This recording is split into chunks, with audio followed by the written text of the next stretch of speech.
There exists a letter aged and yellowed over nearly 5 centuries, locked away deep within the Vatican's secret archives. It is far from ordinary. Its fibers carry ink, tears, and tiny dark stains that, according to experts who examined it in secret, may be traces of human blood. This letter should never have been written. It is the confession of a girl barely 14 years old who on the night history had promised would crown her as queen endured an experience so savage that her innocence was obliterated. In its place, a shadow of vengeance was born.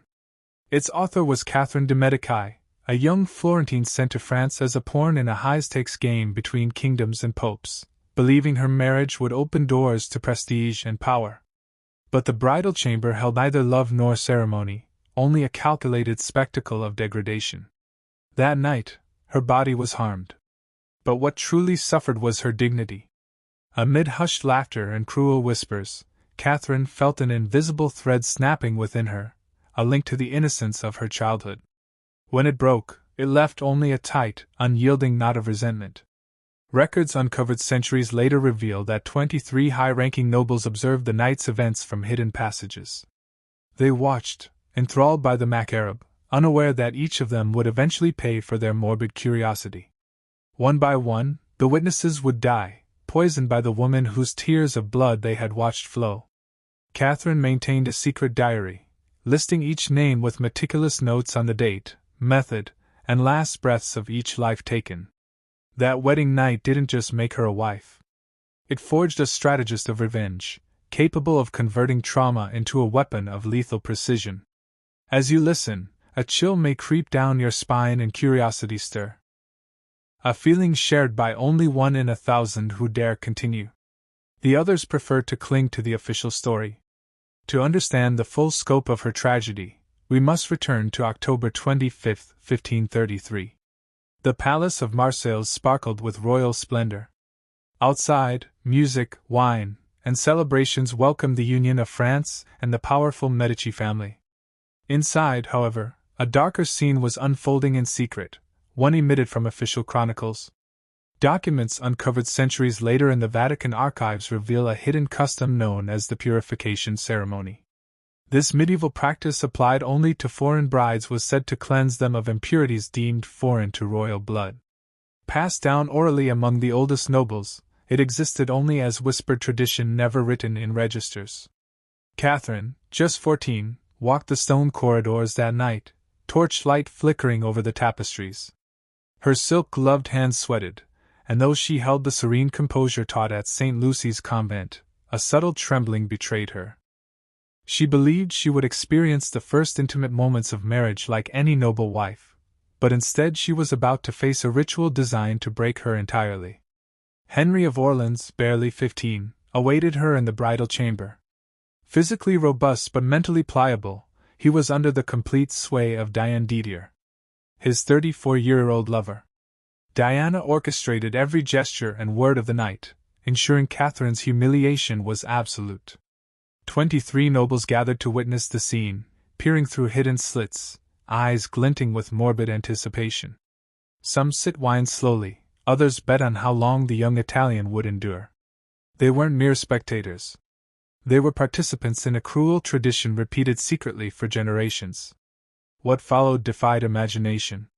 The initial gestures were deceptive, a trap to lower her guard. Soon, physical and psychological torment overtook the room. Catherine screamed in Italian, pleading for mercy, but her cries were muffled by laughter echoing through the walls. The trauma was so severe that her delicate eye vessels ruptured, causing a rare hemorrhagic phenomenon. Tears streaked with blood. Henry alternated feigned tenderness with cruelty, deliberately prolonging her agony. 3 times during the early morning, the court physician, Anand Boa, revived her after she lost consciousness. Each time she awoke, the shadows of her tormentors seemed to loom closer, vultures over prey. By dawn, the girl who entered the chamber no longer existed. In her place stood someone who memorized every face, every voice, every cruel laugh. Or someone who would one day wield that humiliation as a weapon. That grey dawn in Marseilles did not bring relief. Catherine de' Medici, the timid Florentine with hopeful dreams, had vanished. In her place was a young woman draped in silks and lace, whose eyes carried a coldness unseen by any court tutor. For days she barely spoke, moving slowly through the palace corridors, observing, listening, committing every detail of those around her to memory. What no one at court understood was that Catherine's silence was not born of fear, but of calculation. Every humiliation she had endured crystallized into a singular purpose: to repay meticulously every ounce of pain inflicted upon her. The education she had received at the convent of St. Lucy now carried a far deeper significance. There she had studied Latin, philosophy, history, and even the secret alchemical arts practiced by her maternal aunt. By the age of 12, she had mastered 5 languages and grasped the intricacies of Europe's political networks far better than many seasoned diplomats. She had also learned the properties of medicinal herbs, infusions, and extracts. Knowledge that could heal or kill. What had once been scholarly tools had now transformed into instruments of her vengeance, crafted with the patience of a spider spinning a web. Her husband, Henry of Owens, noticed none of this change. Under Diana d'Audier's subtle influence, he remained convinced that Catherine was a meek, harmless, and compliant young wife. But Catherine had learned the cardinal rule of survival at court: reveal nothing until the moment is flawless. She smiled when required, bore minor slights without protest, and cultivated strategic alliances, all while secretly keeping the map of her revenge alive in her mind. In the privacy of her chambers, Catherine kept her secret diary, each of the 23 witnesses' names inked with meticulous detail. She noted every gesture, every whispered comment, every hiding place. This was no simple record. It was a ledger of condemnation, a blueprint for justice, meticulously extracted from her memory of horror. To the court, she remained the obedient, adaptable young Florentine, who learned to navigate French customs. But inside, her power grew silently, fueled by memory and the certainty that one day the scales would tip in her favor. And when that day came, no pleading or mercy would halt her hand. 3 years passed before Catherine made her first move on the chessboard of revenge. During this time, she perfected her facade of docility, cultivating the illusion of fragility. Yet each night she returned to her diary, reviewing names, refining methods, imagining the precise way each life would end. The first target was Jean de Montmorency, a proud courtier who had jokingly wagered on how long the young bride would endure before breaking.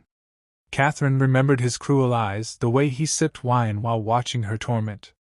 And now, years later, that memory would become a sentence. The poison she selected was no ordinary mixture.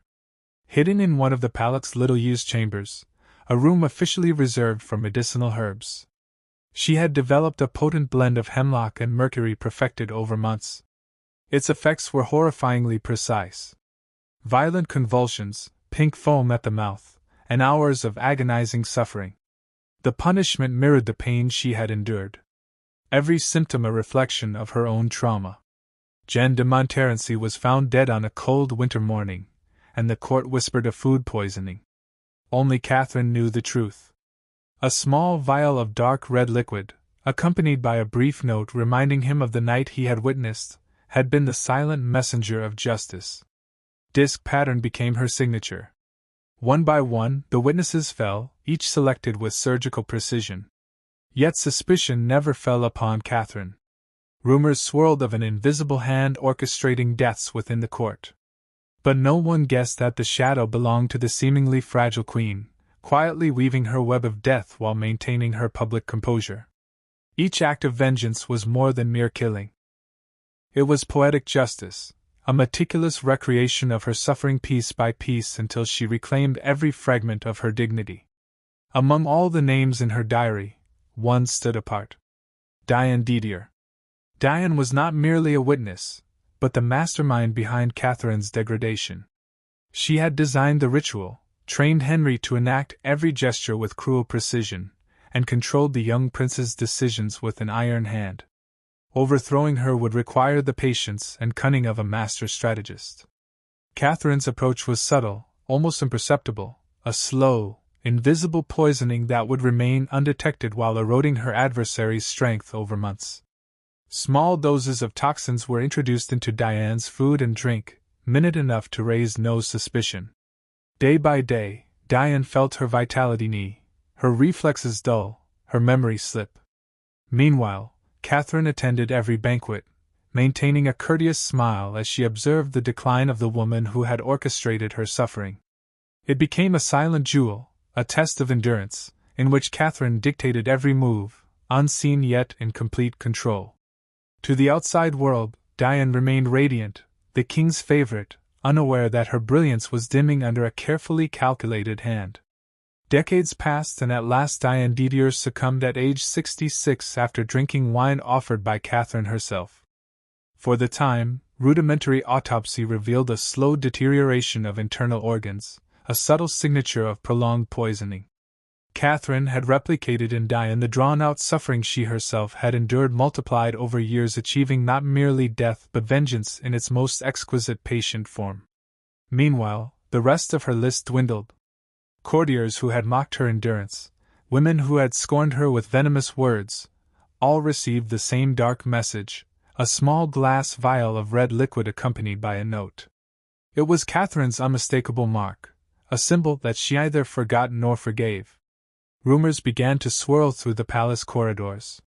Whispers spoke of a blood curse haunting those who had attended the forbidden ritual. But the truth was far simpler, yet infinitely more terrifying. It was not magic, not a curse. It was the relentless will of a woman who had transformed humiliation into weaponized precision. Her silent campaign spanned years, each death carefully calculated to mirror the suffering she had endured. Each step executed without arousing suspicion. Yet one name always remained, the ultimate key to her plan. Enrique Say, her husband, the man who had enacted her humiliation while the shadows of 23 witnesses loomed on the walls, was the final piece, the crown jewel of her vengeance. His death could not be hasty or ordinary. It had to be symbolic. A perfect culmination of more than 2 decades of careful plotting. On July 10, 1559, Paris hosted a grand tournament celebrating the peace treaty with Spain. The square overflowed with nobles, ladies, and commoners eager to witness the king's skill in jousting. Confident and proud, Henry accepted a duel with Captain Gabriel de Montgomery. From her royal box, Catherine watched, expression impassive, eyes sharp and calculating, following each movement with a focus only she could comprehend. When the lances met, a fragment pierced Henry's visor, striking his eye. The crowd gasped, and doctors rushed to aid him. Yet the king hovered between life and death for 10 agonizing days, plagued by convulsions, fever, and hallucinations. Modern analysis suggests that the wound alone could not account for the prolonged suffering. Studies of the preserved spearhead revealed traces of an unknown organic substance likely applied beforehand. A toxin designed to intensify his agony. While no one could prove Catherine's involvement, a strange symbol marks Henry's tomb. 3 interconnected circles with a vertical line through them. The same symbol Catherine had etched in her own blood on the bridal chamber wall in 1533. For Catherine, Henry's death was not just revenge. It was liberation. 2 decades of silent retribution had ended. The humiliation of her youth had been transformed into absolute power, and the pain she had suffered became the ultimate instrument of control. No witnesses remained alive to challenge her. No one left to remember the night that had birthed a strategist of vengeance. Yet, Catherine de Medici's story is only one fragment of a larger, darker tapestry. The Vatican's secret archives opened after 5 centuries reveal that she was not alone. Other royal women transformed suffering into deadly power.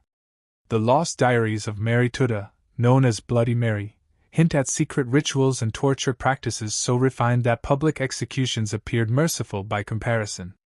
Isabella of Bavaria's coded letters describe alchemical experiments with corrosive and narcotic substances turning prisoners into subjects of prolonged agonizing trials.